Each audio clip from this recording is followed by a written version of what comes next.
Dear students, in our daily life, we use cells and batteries.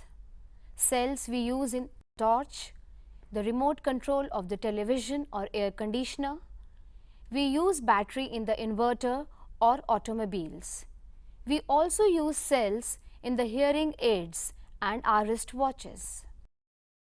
These cells and batteries are electrochemical cells. What does this electrochemical cell means? Which branch of the chemistry deals with this electrochemical phenomena? Today we will study about this branch of chemistry known as electrochemistry. Electrochemistry is the branch of chemistry which deals with the conversion of the energy which is produced during a spontaneous chemical reaction into electrical energy, and then the use of this electrical energy into carrying out those reactions which are non-spontaneous. Electrochemical reactions are eco-friendly. They are very efficient and less polluting. The basis of the electrochemical reactions is the redox reactions.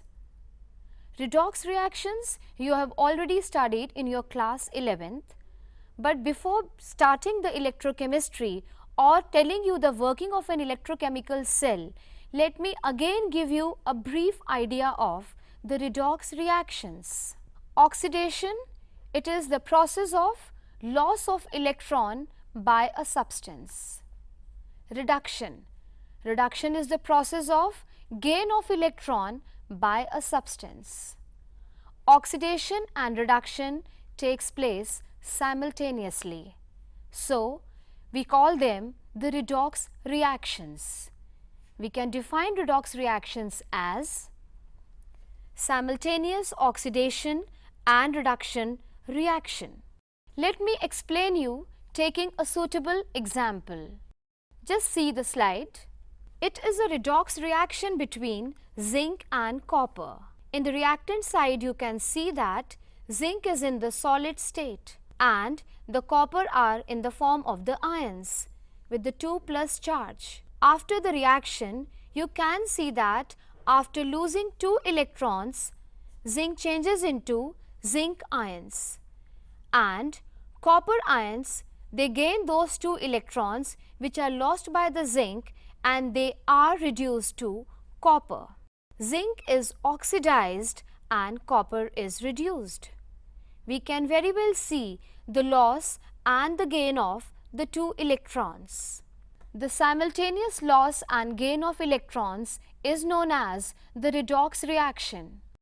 One substance is oxidized and the other substance is reduced. Let us know what is a reducing agent and what is an oxidizing agent. The substance which loses electron is itself oxidized and is known as reducing agent. The other substance which gains electrons is itself reduced and it is known as oxidizing agent. To remember this, let me give you a memory aid. Oil, O-I-L, that means oxidation is loss of electron. Rig, R-I-G, that means reduction is gain of electrons. As I have earlier told you, redox reaction is the basis of an electrochemical cell, or you can say a galvanic cell or a voltaic cell. Electrochemical cells. Let's know what is that. This cell converts the chemical energy liberated during the redox reaction to electrical energy. Again, there is an example of the zinc copper cell. The energy, the chemical energy which is produced during this reaction is converted into electrical energy.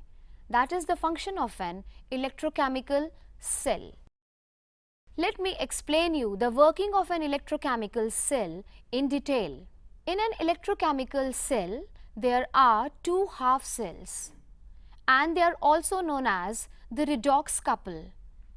The one cell is the reduction half cell and the another is an oxidation half cell. As the name is clear, the half cell in which the oxidation takes place is known as the oxidation half cell, and the other cell in which the reduction takes place, that means the gain of electrons, is known as the reduction half cell. In that cell, since the zinc is losing electron, so that is known as the oxidation half cell. And the copper half cell will gain the electron and that will known as the reduction half cell. In the picture you can see that there is a beaker. A beaker has a strip of a zinc metal. It acts as electrode and this zinc strip, or you can say that the zinc electrode, is dipped in 1 molar solution of zinc sulfate. This half cell is anode because it loses electron. It has a negative terminal. From the reaction you can see that zinc is losing electron and is changing into zinc ion. The half cell in which oxidation takes place is called anode and it has a negative potential with respect to the solution. Now you can see another beaker. It has a copper electrode, a strip of metal, copper metal, which is acting as a copper electrode. It is dipped in 1 molar solution of copper sulfate. It is the other half cell. It is known as cathode and it is the positive terminal. Let's see the reaction which is going on in this half cell. Copper ions will gain 2 electrons and they will be reduced to copper. These 2 electrons which are gained by the copper will be lost by the zinc. The other half cell in which reduction takes place is called cathode and it has a positive potential with respect to the solution. Now you can see the two reactions. The one reaction is taking place at cathode and the other reaction is taking place at anode. Anode is our left hand side and cathode is on the right hand side. Just now I will explain you. From the picture you can see that the two beakers or the two half cells are kept aside. The one beaker is the zinc half cell and the other is the copper half cell. Can you predict that any reaction will take place between these two beakers? No. No reaction will take place between these two beakers because they are not connected.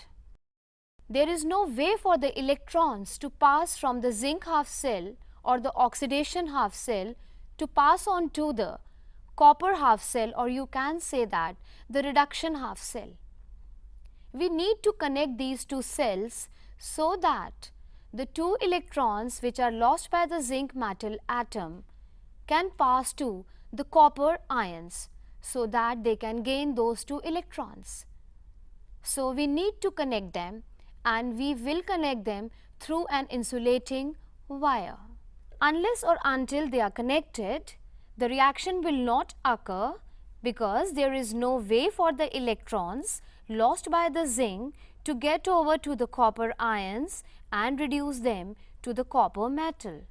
From the picture now you can see that the 2 electrodes are connected via insulating wire. In between we can put an ammeter or an electrical bulb. The reading or the deflection in the ammeter or the glowing of the bulb will show that the energy which is produced during the chemical reaction is converting into electrical energy, and that is the electrochemical cell. Now, the zinc will lose the 2 electrons and it will change into Zn2 plus ion, and these 2 ions will move into the solution. And those 2 electrons via the wire will go to the copper half cell. There, the copper ions, Cu2 plus ions, will accept or gain these two electrons and they will reduce to copper metal. And these copper metal atoms will get deposited on the copper electrode. We can say that the electrons have a path to the copper ion side. It would appear that the reaction can proceed and we can see that the bulb will glow. Now let me tell you and let me clear you that the passage of the electrons from the zinc side to the copper side will take place for just a moment and then the reaction will stop. Why this happens? Why the reaction stops? Why the glowing of the bulb stops? It is because of the reason that just after some time the zinc ions will deposit around the zinc electrode and the sulfate ions will deposit around the copper electrode. The working of the cell stops after some time. The reaction just takes place for a moment. Why this happens? Why cell stops working? Let me explain you. Actually, what happens when the zinc loses electrons and dissolves as the zinc ions, slowly there is accumulation of these zinc ions, or you can say that the positive charge accumulates around the zinc electrode.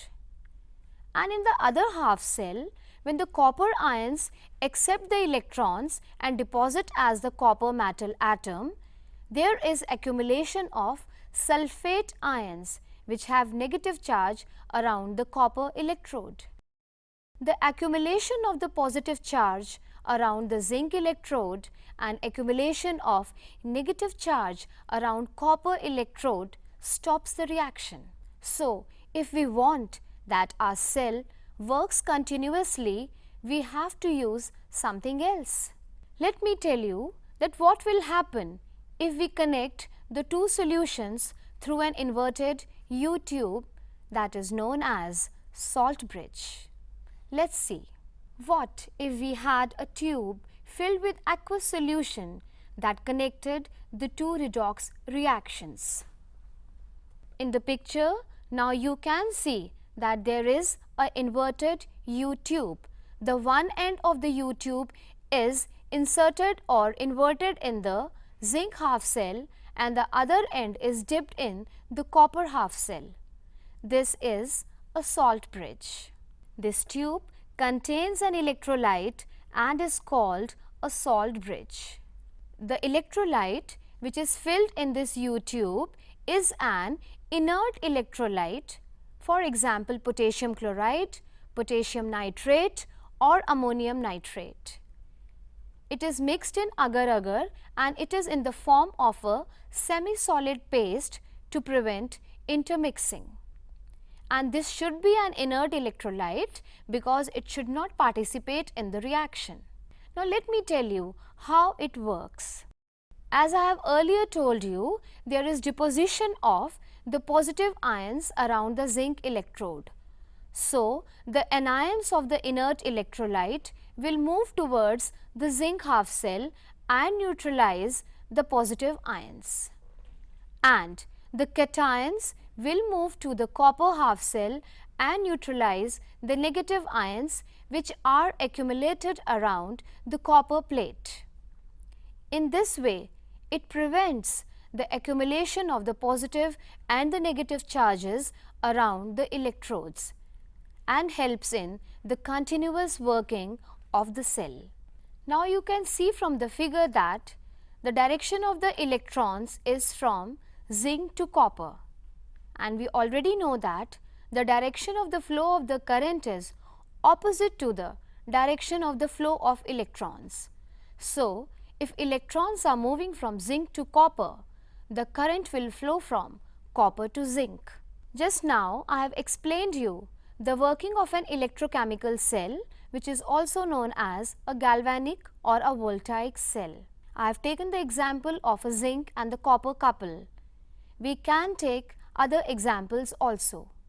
and I have told you the utility of the salt bridge and the direction of the flow of the electrons and the direction of the flow of current. I hope you have understood all this.